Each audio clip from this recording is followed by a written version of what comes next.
25 years. I've helped thousands of people to sell better. I got hundreds of testimonial letters.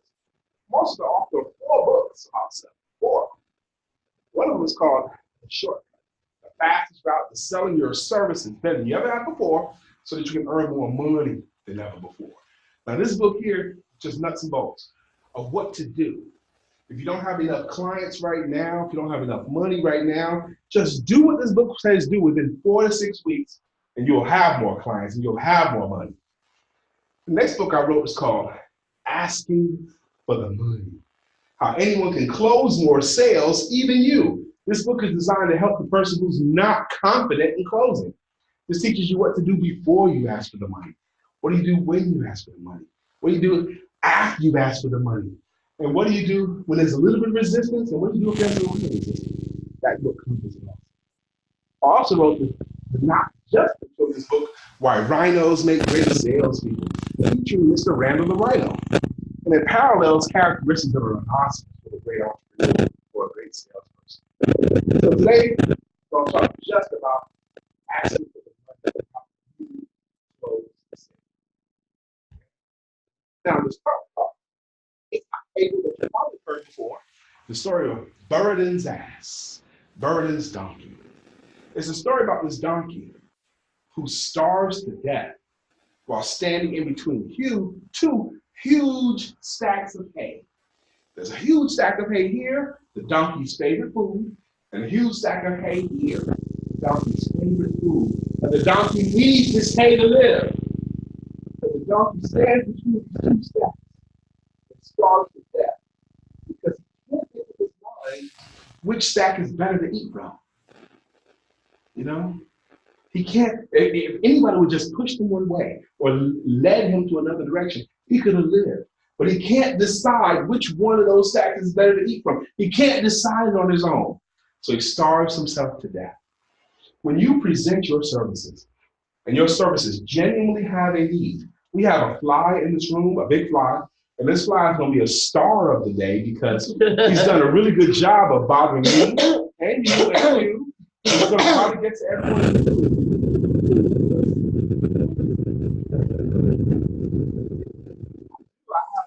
An electric fly swatter that's about as big as a tennis racket. All it has to do is touch it, and I love it too. I play with that thing all the time.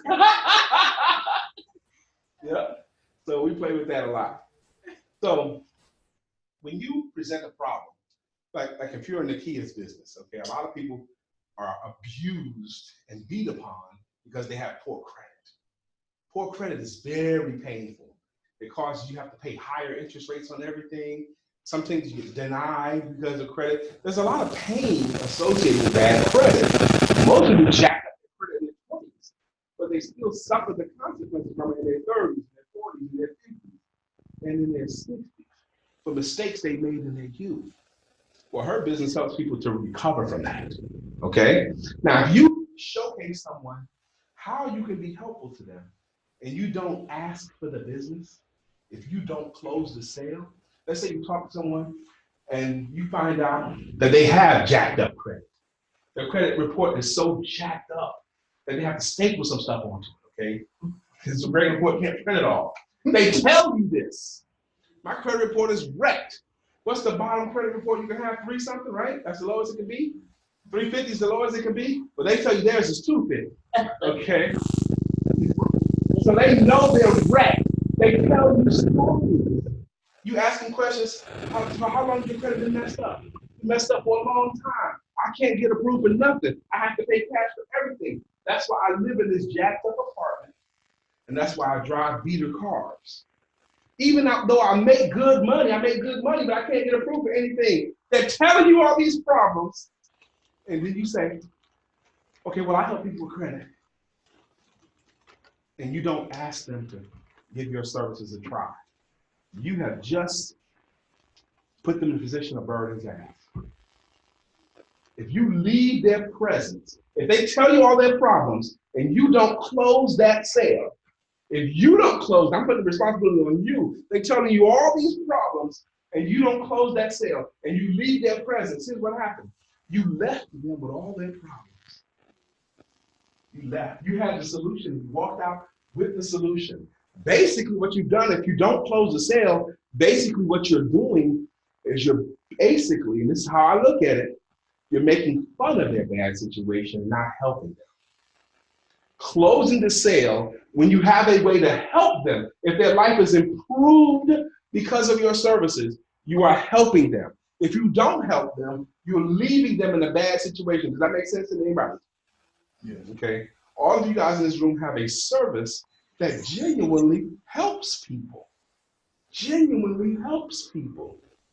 If Sister Jean is talking to someone and they're telling you that, like the kind of person you say, are you married or single? They say, did you come here by yourself? And they say, I'm divorced. You didn't ask if they were married or single. You asked if they come here alone. I'm divorced. Okay. All right. So you're gonna come over to our party? You know, well, I'm not with anybody. Okay, I'm all by myself. I don't know if I want to come to the party because I don't have anybody.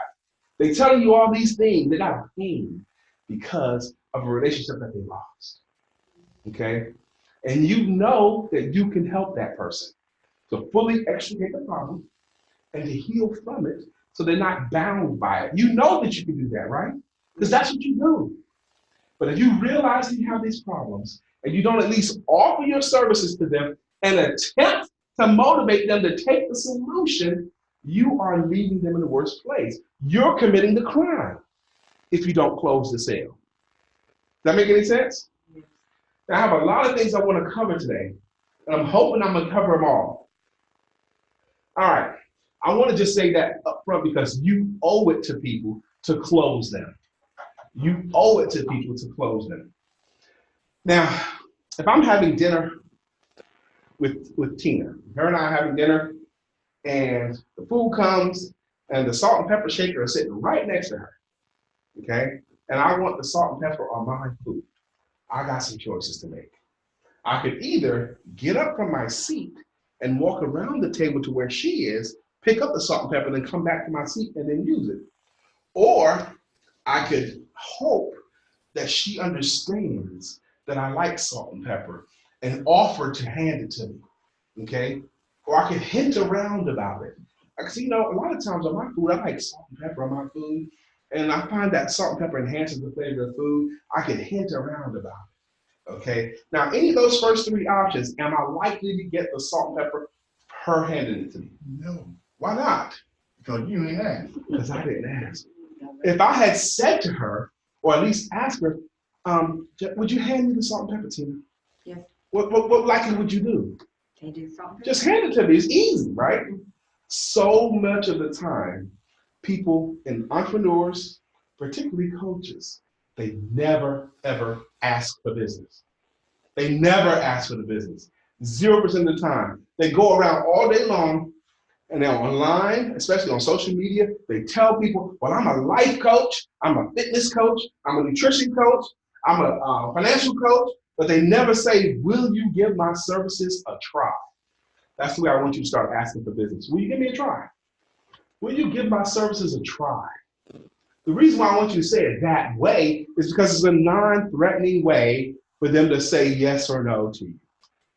And no matter what they say, the game's not over yet. You don't lose them by just saying, will you give me a try? Non-threatening way. It doesn't imply that it's permanent. Does that make sense? They never ask for business. Never. They just tell what they do. That is what's called low probability selling. When you don't ask the people to try your services, when you don't ask people to try a product that you have, or to come to an event, or to watch a demonstration, if you don't ask them, you are operating what's called low probability selling. And today I want you to get into high probability selling. You have the highest percentage or highest probability of success. If you don't, I ask people, my clients in particular, in the last week, how many chances have you given someone to say no? How many times you give someone a chance to say yes to you? Now, in the last 2 weeks, in the last month, how many chances have you given someone to say yes to you? Okay? You don't have to answer out loud. Well, if that answer is low, and you know what low is for you, then that's something that you can easily change. Just start asking people to give you a try. Even if you do a horrible presentation, still ask them to give you a try. You still have a higher chance of being successful. The first number I want you to know about is number 0. That's the average person. They don't never ask anybody to try it. They just tell what they do.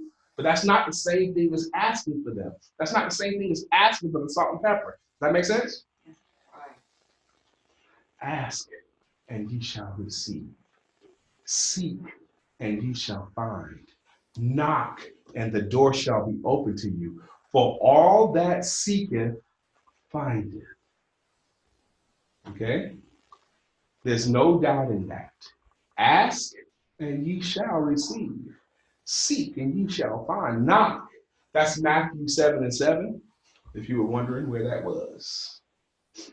The next number I want you to know about is number 1 to 2. Average salespeople, people that have learned something about sales years ago, they will ask for the business. They'll ask once or twice, but then never again. That's average producers. They'll ask someone, hey, I'm gonna give you a chance to check out my business. They'll ask once or twice and then never again. Those are average producers. Okay, mediocre producers. Why is your face rounded up? Is that you? Yeah, but you can change that. I'm listening. That's what I'm like. Yeah. You don't feel like you want to bother them, right? Yeah. You don't feel like you want to be pushy. And that's sometimes in folks' head. You know, if I have something that genuinely helps you, okay, here's the other crime too. If you have something that genuinely helps you, and you don't motivate them to do it, and then later on they needed your help or they needed your service, guess what happens? A lot of times they're mad at you. You should have told me about this, or you should have tried to get me to do it, or you should have been stronger with that. Okay, they blame you for them not buying from you because you didn't motivate them to do it. You know, it's your fault. Is that true that it's your fault? Not true, but it's partially because you got to motivate them. Zig Ziglar tells a story. He used to sell cookware, pots and pans, and he was really good at it. His company called the Cutco Corporation. They were all across the nation at the time, and he was really good at selling pots and pans, really expensive pots and pans. They're like $400 back in the 60s, and back then pots and pans were $20. And you could cook a whole chicken on top of the stove with no water. Okay, really expensive pots and pans. And he had been successful. He was rocking. He was making a lot of money. And he called on his one family, and they had 7 little kids in the house. 7 little kids in a small house. And they had an outhouse, bathroom outside the house. Okay? There was no bathroom inside the house. 7 little kids on a farm. And he goes out there and he kind of halfway does his presentation. And the husband says, well, I can afford those pots and pans if I want to, but I'm not buying anything until I put a bathroom in this house. You know? And guys, I told my wife I'm gonna put a bathroom in the house before I do anything. I can afford it right now, but I'm not gonna buy your pots and pans. I'm gonna put a bathroom in the house first. And Ziglar said, okay, fine, no problem. And he was gracious and fun and funny, and he packed up his stuff and left. And later on, he bumps into that guy's sister in the store, and he says, man, what did you do to my brother? What do you mean what did I do to your brother? He's pissed off at you. What do you mean he's pissed off at you? Me, what did I do? He wanted to buy pots and pans, and you wouldn't even sell it. He just rushed out there so you could go sell somebody else. He goes, no, I'll go back there right now and try it. He goes, no, it's too late. He don't trust you anymore. You ain't even try to make the sale. You know?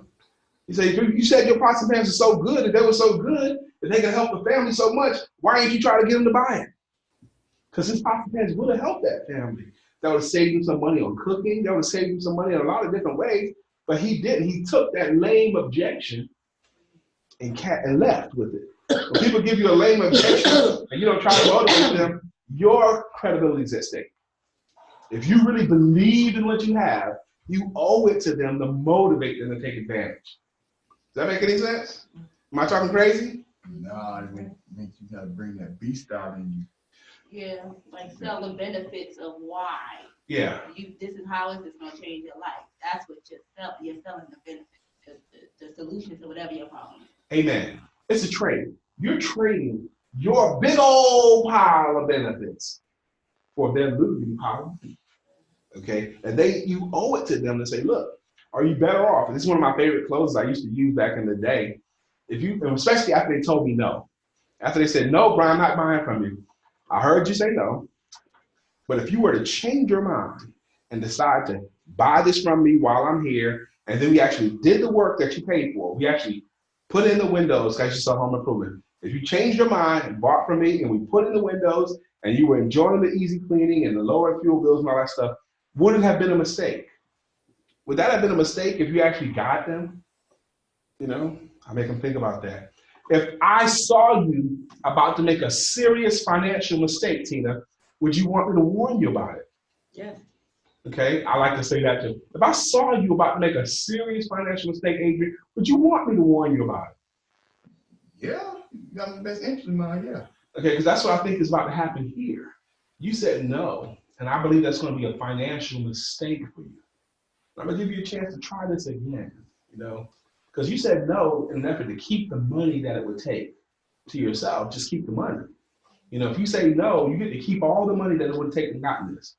But if you say yes, you get to have these benefits here, you know.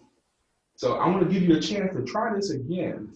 Change your mind. Let's say yes to you, you know, because, I mean, I'm fighting here not just for me, because I'm going to make a little bit of money off of this, and I'm going to spend mine like that. But what do you get? You get to enjoy the benefits now and next year and the year after that. For the rest of your life, you get to enjoy these benefits. You gain way more than I do. Okay, would that ever work with anybody, you think? Yeah. It's about them, not you. Right.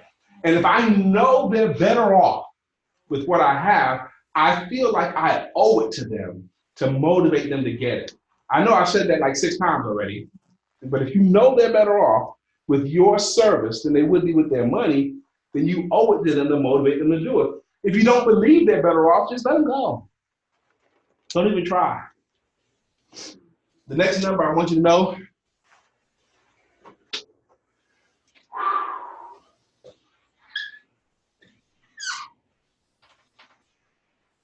some of you guys have seen this before, and some of you haven't. But do you know what that is right there? It's not basketball, but that's a good guess. Belly 4 times a day. That's right.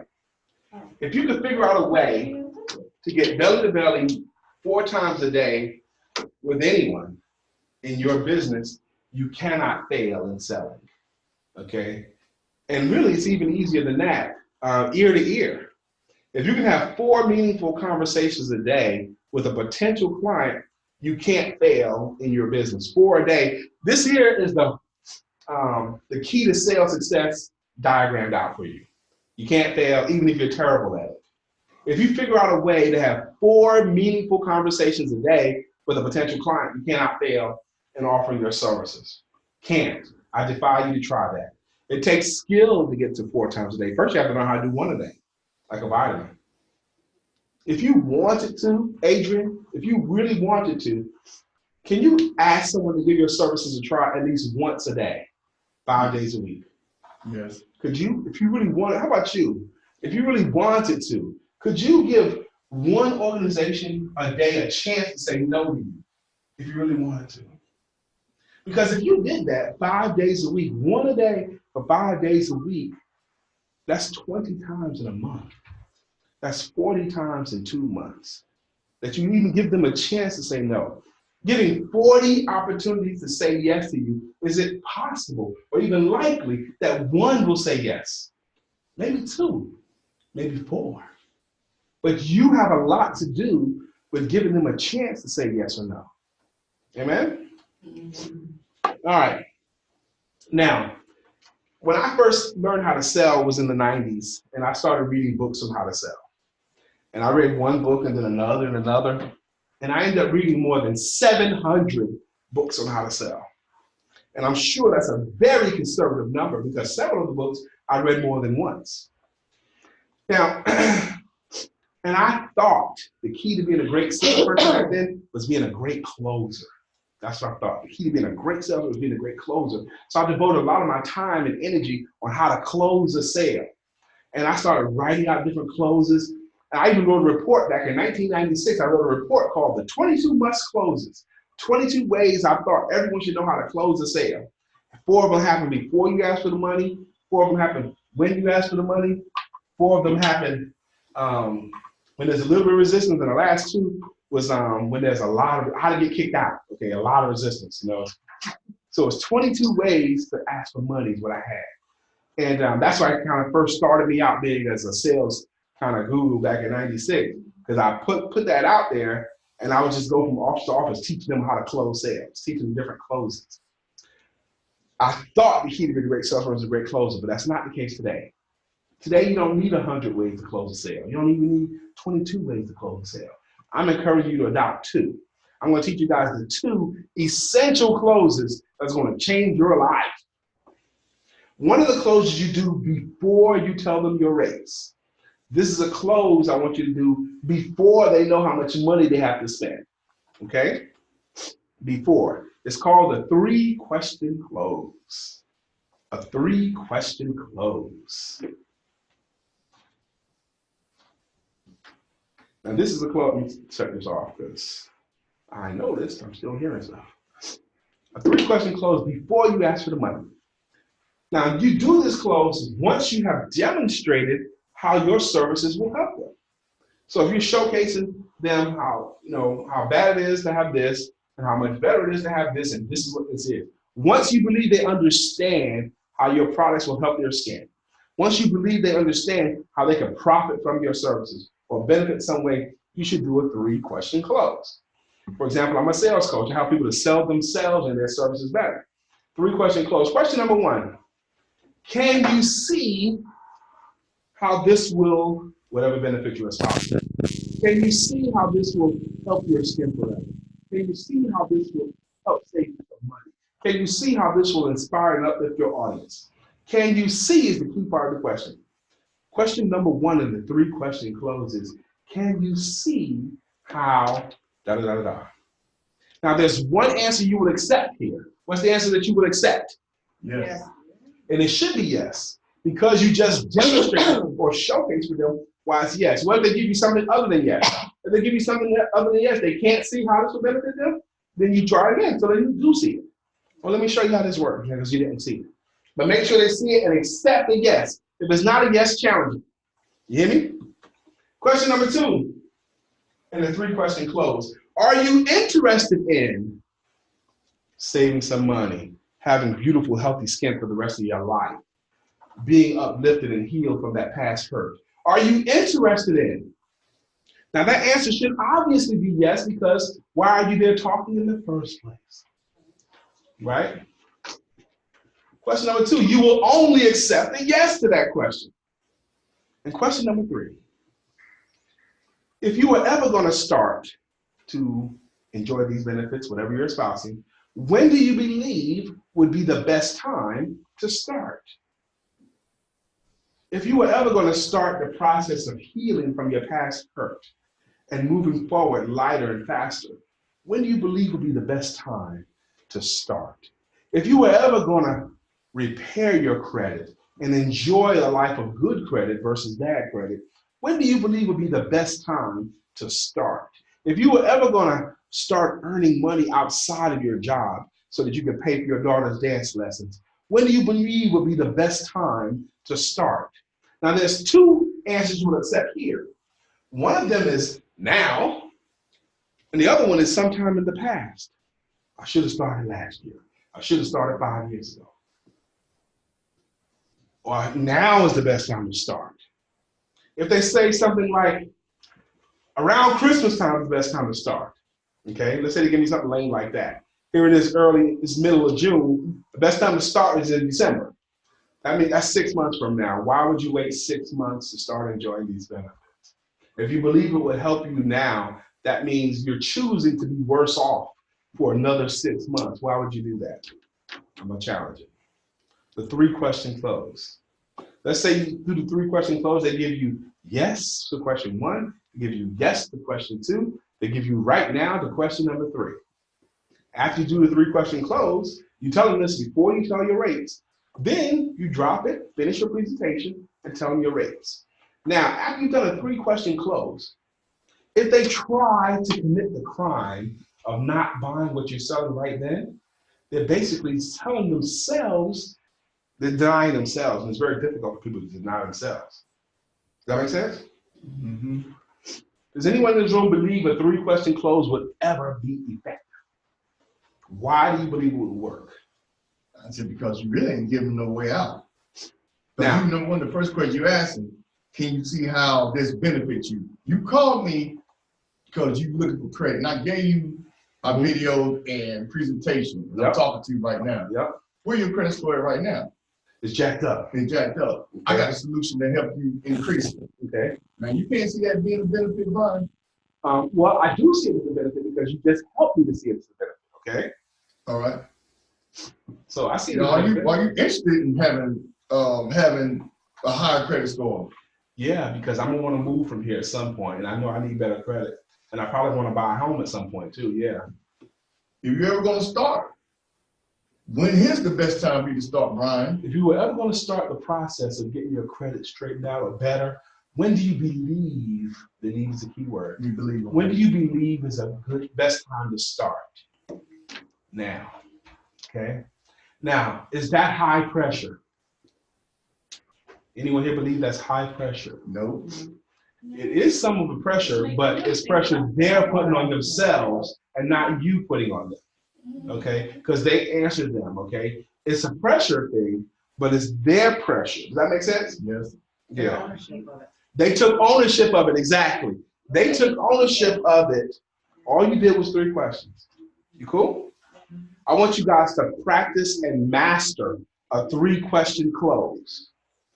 If you will use a 3-question close every time, do you believe your closing percentage will go up? Yes. All of you agree? I promise you it will. Sister Felicia, I promise you, just by doing that, it was worth your time here today. Now, Sister Nakia, I'm gonna play this out with you.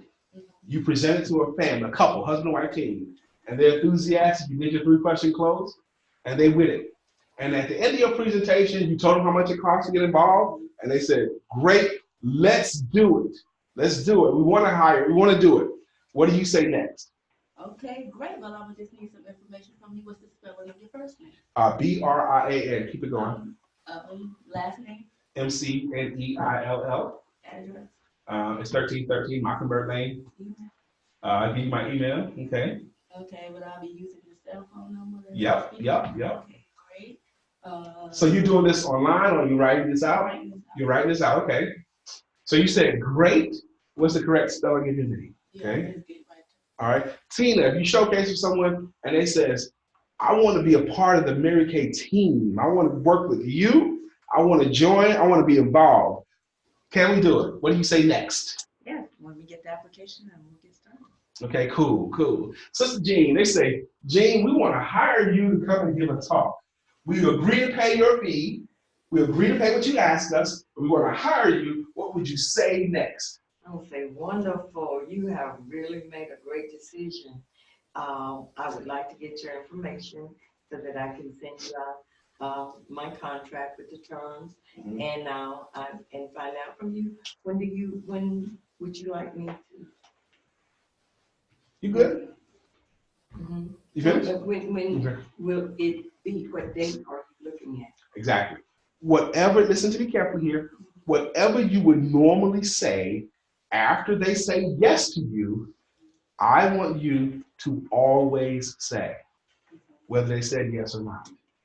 That means when you finish your presentation, I want you to say, wonderful, and to get you happily involved, I just need a little bit more information. Now, great.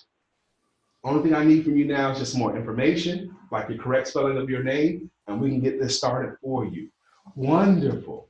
To book me completely, I just have a little bit of information we need to exchange, and I'll send you an email. Whatever you would normally say after they say yes, I want you to always say, because the assumptive close is the king of all closes, assuming the sale. Assumptive close. That's the king. That's the champion close. Assuming the sale, moving forward as if they said yes already, whether they did or did not. Now, showmanship matters too, okay? If I am timid in offering my services to Tina, she's going to be fearful or timid in accepting my services. Does that make sense? Yes. To work with me, it's going to be $1,500. Okay, that does not inspire her with confidence to move forward. Whatever your rates are, it doesn't matter if it's high or low or middle range. It doesn't matter what your rates are. You present your rates confidently with pride, and you are not apologizing for how much you charge. You're not ever. It's what it is. Okay, it's what it is. Does that make sense? Yep. So far today, has anyone gotten any value in the 30 minutes that we've been talking? Anyone got any value? Adrian got some value. What value have you gained today? Well, I mean, I always gain value when I talk to you, Brian. Thank you, sir. But I like the way to break down the 3-question close and basically I guess what you saying right here the last few minutes. I like what you just said a moment ago. Don't ever apologize for your prices. Even though people may say, well, $188 is expensive. Yeah, It's expensive for having 400 credit score. that's right. It's a lot more expensive for them not to do your services. What you mad about, Miss? The way you said it. With your broke self. He's not, now he can't say No. with your broke No, self. you can't. That's what was implied. It's implied, but he can't say it. Okay. Okay. Anyone else got any value so far today? What you get, Sister Jean? Yes, because I have always had a problem with knowing how to close and when to close. So this is really valuable to me. Yes. So that I can become more confident. The close of the sale should be the natural conclusion of a good presentation. The natural conclusion. It should be easy and it should not take a lot of time. Now, if you find yourself consistently having spent a long time talking about your own money or what you're charging, if you find yourself talking about your money for a long time, that means that something that happened before you got to the money, you got to do a little bit better. Either you got to explain it a little bit better or spend a little bit more time before you get to the money. If you find yourself talking about your rates a lot, that means they don't have enough value yet. You got to sell it a little bit better, okay? It should spend a short amount of time talking about that. Now, there are some things you need to know. I am coming off of a cold, and it's just bothering me right now.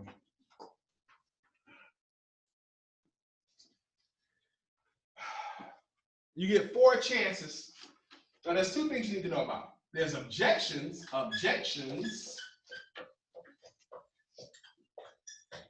and there are conditions. Conditions. Objections versus conditions. The difference, an objection is an excuse for not hiring you or buying your services. An excuse. That's an objection. A condition is a valid reason why they cannot do it. Okay? For example, if what you offer requires all parties' signature, husband and wife or all the partners to sign it, and only one of the partners is there, well, you can't produce the other person, so you can't close that sale today. That's a condition. That's not an objection, that's a condition. That's a valid reason why you can't consummate the deal right then, okay? In those cases, you should be graceful and bow out. An excuse, can't afford it, costs too much, I don't have the time, you don't have the right color, all those things are excuses. Now in selling, you want to stay away from absolute terms as much as possible, like alwayses and onlys and nevers. But here's one absolute term I'm gonna give you. All objections, all excuses can and should be overcome by the closer, which is you. All the excuses can and should be overcome. I want you to learn to interpret excuses as questions. Can't afford it. Please show me how I can afford this, Brian. It costs too much. Please help me figure out a way that I can buy this. Does that make sense? Yes, sir. You have a question? No. I just thought you was raising your hand. Well, I mean, I was talking to a realtor this morning, and he was talking to me about the prices. Like, well, Adrian, like, I know you got a good service, but you know, we got clients, man, that's struggling to make ends meet and all this stuff. You know, 188 kind of steep. And I told him, I said, Rick, your clients, your prospects want to buy an average home in Charlotte, $250,000. Mm-hmm. If they getting $40,000 for credit repair, how you gonna have you gonna afford $250,000 for a house? Right. Let me say this about money too. I choose consciously to never believe people when they say they can't afford it. Okay, I just don't believe them ever. I'm gonna always be respectful, but I know people always find money for whatever they want. People find money for whatever they want. Those same people who can't afford 188 to restore their credit will spend $500 on a great dinner, or take a trip, or to bounce out to Vegas for the weekend. They'll spend $1,000 for that because they want to go. Okay, so why do they have Jordans in poor neighborhoods? Because even though they can't pay for their light bill sometimes and their rent sometimes, they can still pay $200 for the sneakers that they want. That's right. That they want. So I choose to not believe people when they say they can't afford it. I just help them to justify in their mind, or I help them to want it more, if that makes sense. Yeah, because it could be low on their priority list. I've been living with jacked up credit for this long. I could live with jacked up credit for a little bit longer. They haven't made it a priority yet. And sometimes they just need to feel a little bit of pain. And I help them. Okay? That make sense? Y'all gonna have to excuse me 1 second here. I'm gonna try to get off camera to do this. This is not gonna be elegant. You gotta plug your nose, you gotta plug your nose. I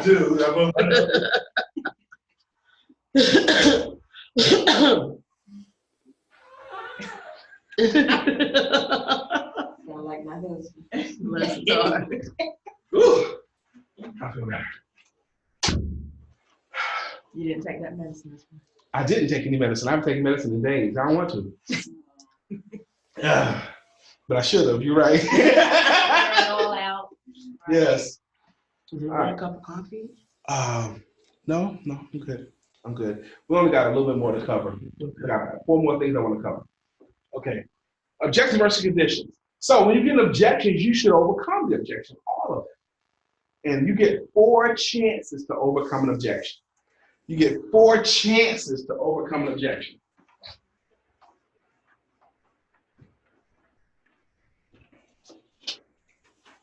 Four chances to overcome an objection. The first chance you get is before it comes up. The second chance you get is when it comes up. The third chance you get is after it comes up. And the 4th chance you get is never. Okay. Before, when, after, and never. Those are 4 chances you get to overcome an objection. When is the best time to overcome an objection? You're all correct. The best time to overcome objection is before it comes up. How can you overcome an objection before it comes up, Tina? You cover the reasons why your services and they should work with you. That's It true. will benefit them. How else can you overcome an objection before it comes up, Adrian? I want to say anticipate what he or she about to say, because if you listen to people closely, they'll work up to what they really want to say, and just go and head it off. That's true. You can anticipate it. You can prepare and answer all the questions up front. Any other ways I can think of? How can you overcome objection before it comes up? Show them the value. Here's how you do it. You overcome objection before it comes up by you bringing it up first. You bring up your demon. Your demon is your most common objection. You bring it up first, and you shoot it down so that they can't use it again later. For example, in my business as a sales coach, what's up? You're very expressive. So what did you get? Oh, no, I'm just saying, like you said, when people, can't, I do that. Like, Here's how you do it. Yeah, people Okay. be like, oh, I can't afford it. So I already know most people gonna say that. So I'm like, you know, some people do already say they can't afford it, but they ain't even say it. I'm just talking into my spiel, and it's like, you know. So like if I'm in your business, you're absolutely right. If I'm in your business, as I'm talking about what I'm doing, you know, every now and then, Nikki, I'm showing this to someone and they really need it. It will greatly benefit them. But some of the people that I'm talking to that really need it, they choose not to buy it because of the money that it takes up front. You know, they choose not to buy it because they say they can't afford it. And because they can't afford it, they get to keep the problem, not only that day, but they get to keep the problem for the rest of the year. They keep overspending. And if they had just sacrificed a little bit of money, if they had just did it one time, found the money one time, put it on a card, got it from someplace else, just like they would do anything else, if they just found that money that it took this one time, conquered this, then they would not have this problem anymore. Now you see how she's nodding her head? It's because she understands the problem and she's agreeing with it. That's what you do when you bring it up first. You get them to agree. Very often when you bring up the problem first, they will help you to kill it. They'll help you. I know exactly what you mean. So many of these young folks out here, they looking for something, and then when you give them the answer, they don't even take the answer to the question. Why even bother looking for the answer? Okay, you're absolutely right. Okay, there are so many women who think they know this and this, but they never took a step to handle it. That's what they'll help you. They'll help you kill it. Your demon, whatever your demon is, it could be money, it could be time, it could be complications, the simplicity of it. Whatever your demon is, whatever objection you hear most often, I want you to start bringing it up before they do and killing it so they can't bring it up. Does that make sense to anybody? Absolutely. Please do that, okay? Before is the best time to overcome an objection. Some objections you need to handle right when they come up. If someone says something negative about your company or you need to handle that right now. Never let stuff negative about you or your company linger. I heard your company's about to go out of business. I heard your company's about to go out of business, Tina. If they said that to you, how would you handle it? I'd probably be in shock, first of all. Okay. My company. And I would go over the benefits of, or just kind of tell them. Is it true that your company's going out of business? No. Then you need to defend it now. I heard your company's going out of business. How you gonna handle that? No, I haven't heard anything in our company, and just go over the profits that we have currently. Exactly. Your company's not going out of business. Your company's rock solid. Your company's wonderfully profitable, and it's going to continue to be so. Don't let negative stuff about you or your industry linger at all. I heard all you do, Adrian, is take folks' money and you never help them anymore. I don't know where you heard that from. Okay, handle it. Because we don't take it. I just don't take your money. I walk through your steps of getting your credit report pulled up. We have activated your excuse me. Now, but I know that's what your company does, but I heard that you don't do it. I do it. Okay, if it's not true, you need to defend yourself. I heard you show up late to all your speaking engagements, Steve. No, I don't. You're not gonna let that linger. No. That's not true. No, it's not true. Okay, handle that. Not at all. Okay. In fact, I have people that you speak to right now that will verify. That is one of the things that I am very much a stickler about, is being on time. Okay, if it's not true, don't let that linger. Does that make sense? Yep. Some stuff you need to handle later. Nikki, you just met someone, or they bumped into you. Are you Nikki, Chris? Yes. Hey, I heard that you help people with their credit. Is that true? Yes, I do connect people to help them with their credit. How much do you charge to do that? Well, let me get some information about you first. I'll give you all that stuff, but how much do you charge first, though? How much do you charge? I need to see what's going on with you first. I'm gonna tell you all that stuff. Okay, I got bad credit. I want to get it stronger. How much Okay, you well, charge? we don't have time to talk right now because I don't like to. I got time. I'm just asking how much you charge. I need to know up front how much you charge. That's all. Well, I don't like to give my price without knowing the whole situation with you. Okay, but would you know? Just give me a ballpark. I'm not gonna hold you to it. Just tell me about how much will it be. Well, I never give my prices without knowing the full problem. Okay, good job, Nikia.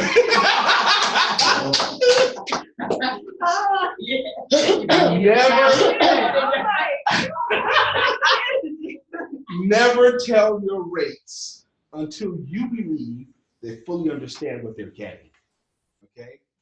Do not tell your rates until you believe they fully understand what they're getting.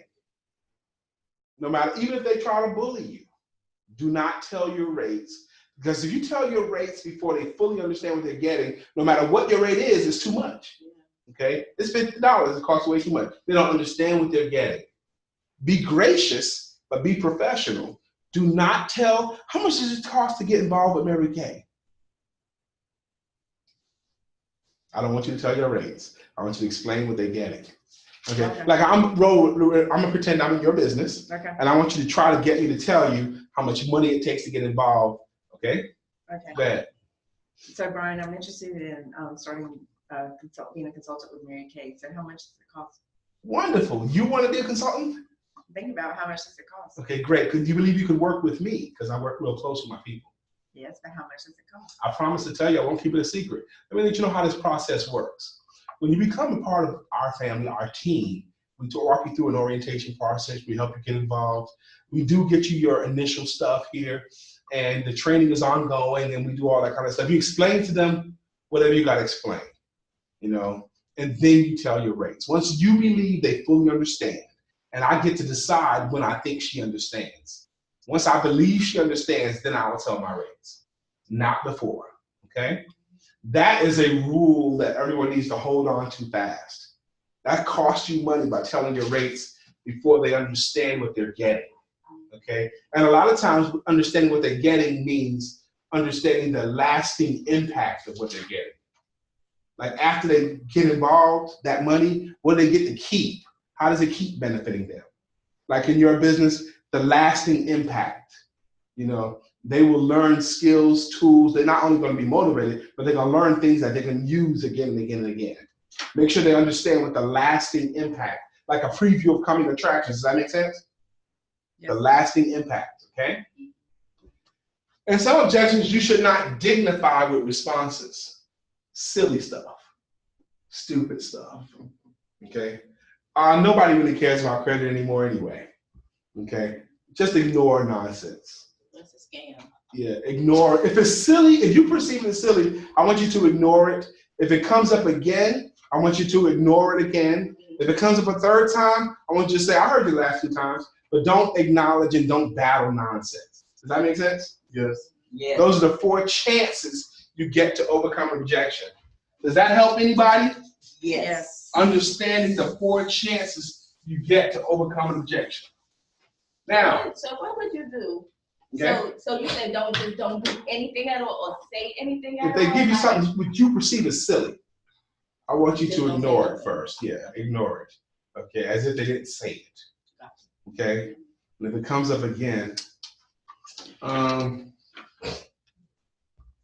heard all the credit agencies about to close down and nobody's gonna care about your credit no more. The government's gonna forgive all my bad credit. Okay. Okay. Anyway, here's how we help people going forward in the real world. Okay. Yeah. Got it. Okay. I don't want you to acknowledge silliness. Okay. It doesn't help anybody. It slows down the process. Let it go. Okay. Can y'all do that? Yes. You can do that. Yes. You can ignore silliness. Yes.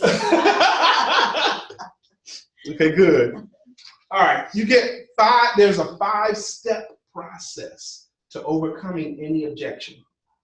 5 steps to overcoming any objection. Let's a quick review. Number 1 thing you're going to learn to do is to give people a chance to say yes. Ask for the business. Will you give my services a try? Learn some essential closes. The 3-question close before you tell your rates, and the assumptive close when you tell your rates. Understand the 4 chances you get to overcome an objection, and also understand the difference between an objection and a condition. Now, there's 5 steps to overcoming any objection. Is this blue mark right here? It is. This is black and white.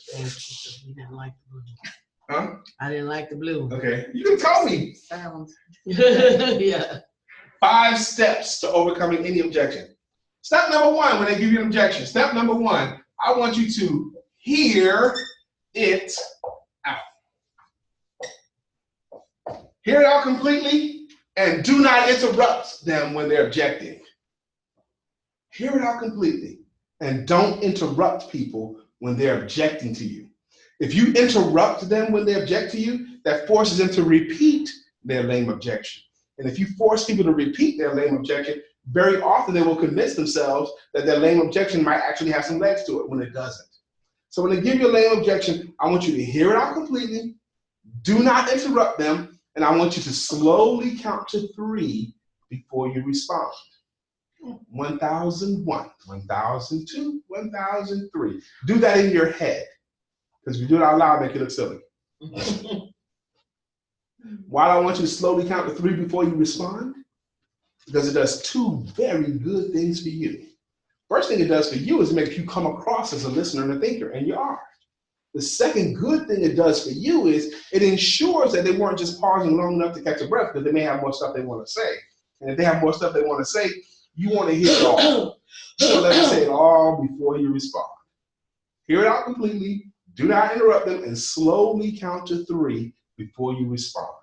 Y'all with me? This is 5 steps to overcoming any objection. Step number 2.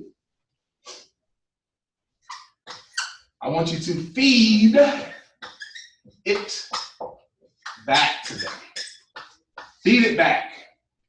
That means I want you to repeat their lame objection back to them, but in the form of a question that you can handle. If they say, can't afford it, that's what they said. 1001, 1002, 1003. So what you're telling me is, you can see how my services will help you, but the money that it takes to get it started is a little bit more than what you have to spend. Is that right? Now, what did I do? They said can't afford it. I reframed it in a way that helped me. Can't afford it. Okay, 1001, 1002, 1003. So what you're telling me is, you can see how my services would benefit you, but the money that it takes to get started maybe is a little bit out of your budget. Is that right? What do you think they're going to say? What do you think they'll say? Well, yeah. They're going to say, yeah. Yep, that's exactly what I said. Is that what they said? No. Nope. Is that what they agreed to? Yep. Very often, when you feed it back to them, they will just, all you did was just repeat what they said back to them. They'll change the objection. They'll say, can't afford it. 1001, 1002, 1003. What you're telling me is, this is out of your budget. Yep, because I got these 2 kids in college, see? Now you're on the kids in college. And what have I done? I've not done anything but listen and repeat what they said. I've done like no work. And they're going through all of this stuff on their own. And I'm not doing anything. I'm relaxed. I'm competent and confidently expected that this is going to work. I know they're better off hiring me than not. So I'm expecting them to change their minds and say yes to me. Okay? Why do people give an objection up front anyway? Why do you think they do that? Afraid to take the risk. Afraid to take the risk? Sometimes they do it out of habit. They just always say no, or they're always giving objections. Knee-jerk response. Oh, trying to see if you're going to come off the price. Trying to see if I'm going to come off the price. Well, first off, I'm not. Okay? Right. And you shouldn't. The longer you stay on your rates, the more your rates become credible. So you don't have to do that. Okay? So feed it back to them. Repeat their objection. And listen to, they'll say yes, they'll agree, or they'll come up with something else. If they give you a different objection, slowly count that down to 1001, 1002, 1003, feed that back to. That make sense? Yeah. Step number 3. I want you to isolate the objection. Isolate it.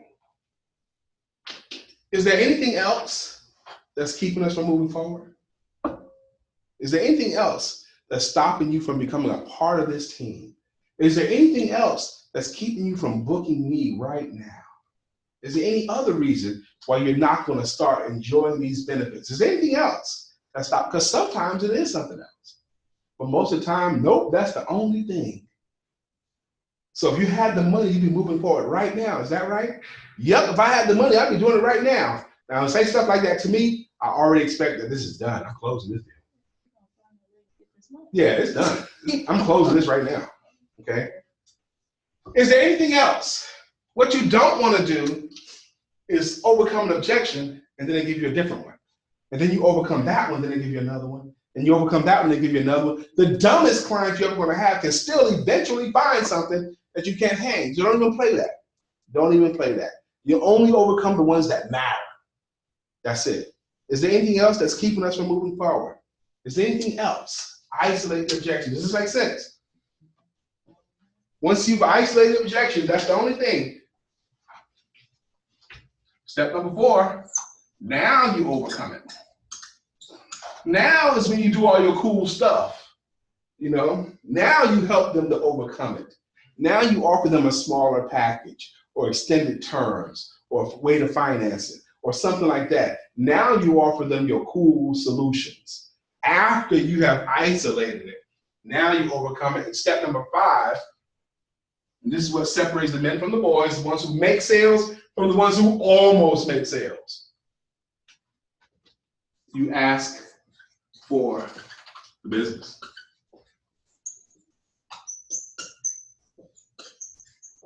Once you've overcome the objection, you want to ask for the business. You want to close on an objection. You want to close on an objection. Does that make sense? You with me? Okay, cool. All right. Money is going to be the objection most of the time, and sometimes it's something else. 2, no one is ever going to have 3 reasons not to work with you. Money is the best objection, and you want money to be your objection. I'm going to tell you why you want money to be your objection. Money is the objection, but it's not the objection unless they say it. So you got to make them say it's because of the money. So I want them to say it's because of the money. The reason why I want them to say it's because of the money, because money's the thing that we can do the most with. We can offer terms. We can help them find money. We can put it on a credit card, debit card. You can use PayPal credit. We can do a lot of different things with money. Okay?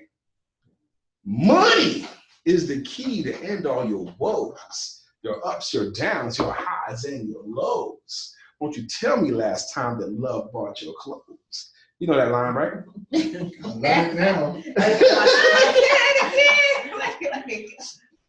That's Run DMC. That's not Brian. All right. Okay.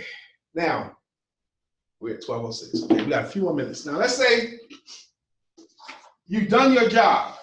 You presented benefits. They decide to work with you. They've done all the paperwork. They've given you money. They're about to give you money. They've given you money already. They gave you the money. Or they're about to give you the money. Okay? This is what I do. I call it bringing them down off the mountain. Before you get their money, this is what I want you to do. When they say yes, they are on an emotional high. That's as high as they can be emotionally. I want to work with you. Great, I'm happy to have you involved. I just need a little bit more information from you, and I'm gonna need some money from you. Will you help me with it? Absolutely, let's get it going. Okay, now great. Now I'm about to send you this invoice here. Now before I send you this invoice, before I dare accept any more money from you, I want you to tell me, please tell me, why did you decide to hire me as your coach? Why did you decide to hire me? Why did you decide to get involved with this? Why do you want to ask that question? Here, you want to ask, like, same thing I did with you before you became my client. Same thing I did with you before you became my client. Same thing I did with you before you became my client. I ask you, why did you decide to invest this money with me? Now here, I'm looking for a logical answer. I want to hear the kind of thing that says that they see a benefit for themselves. Don't let people hire you or work with you because of how cool a guy you are, or because of how fun of a lady you are, because how much they like you, because you don't live with them. So don't let people work with you because of just you. Only let them work with you because they see a benefit for themselves, okay? If they buy because of you're a great guy, the moment you're not in their presence, the reason why they bought is now gone. Does that make sense? Yep. I think you're such a cool lady, and I've been watching you, and I think you're fantastic. That's why I'm doing this, okay? Thank you very much for the compliment, but do you see benefits for yourself? They have to say that they see benefits for themselves. Does that make point? That make sense? They gotta say that they see a benefit. Well, because I know I need this. Well, I've been needing this for a long time. I believe my life will be better because of this in some kind of a way. You're bringing them down off the mountain. You're bringing them down off that emotional high. Once they give you an answer that you will accept, that you hear them say that they see personal benefits for themselves, then accept their money. Does that make sense? And that's all I wanted to cover today. Today's workshop is called Asking for the Money. Does anyone in this room believe they've learned how to ask for money and how to overcome objections today? Yes. Okay. Why do you believe you got that today, Sister Tina? What did you get? The big thing was if I had to put it all in one word, was just being personal. Okay. Amen. And so that you're building a relationship with that person too, so that they will feel confident and have that benefit from working with you, because you're not being pushy, but you're really showing them the benefit of working with you and using your service.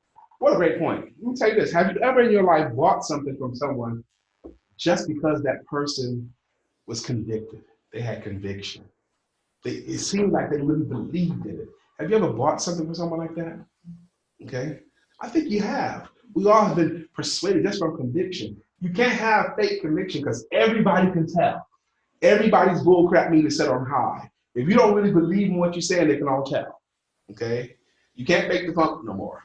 You can only sell stuff that you genuinely believe in because everybody can tell. You can't fool anybody. You can't fake. Like if I'm trying to pretend that I think I'm helping her, she'll be able to tell. You know? Don't you think you could? Yes. You know, can anybody run game on you at this time in your life? You believe? Not really. Not nowadays. Not nowadays. Okay. You know, like if a man tries to run game on a woman, okay, or something like that, could she tell if he's serious or not? She should. She can tell, but sometimes you just choose to accept it or not. Huh? Red flags. She just Yep. ignored the red flags. Your conviction matters. Your belief matters. If you don't believe in your product or service, work on your product and service until you do believe in it. I'm going to ask one more time and we're going to close. Is there anyone here willing to give a summary of what they got today? Anyone can do it. Yes, ma'am. What did you get today? So basically, you have to be confident. Okay. You have to deal with objections before they come up or even when they do present itself. Kind of do your 3-question close. Okay. And it's about them. How can it benefit them? And ask for the money. Ask for the money and be confident when you ask for the money because you know the value it's going to give them in their life. Amen. Well, we're going to call that today's workshop. Okay. It seemed like it went fast to me, but it was an hour. And that was good. I hope everyone here got some value. I thank you guys for coming here. I thank everyone that was online. You guys honored me with your presence. Y'all have a good day.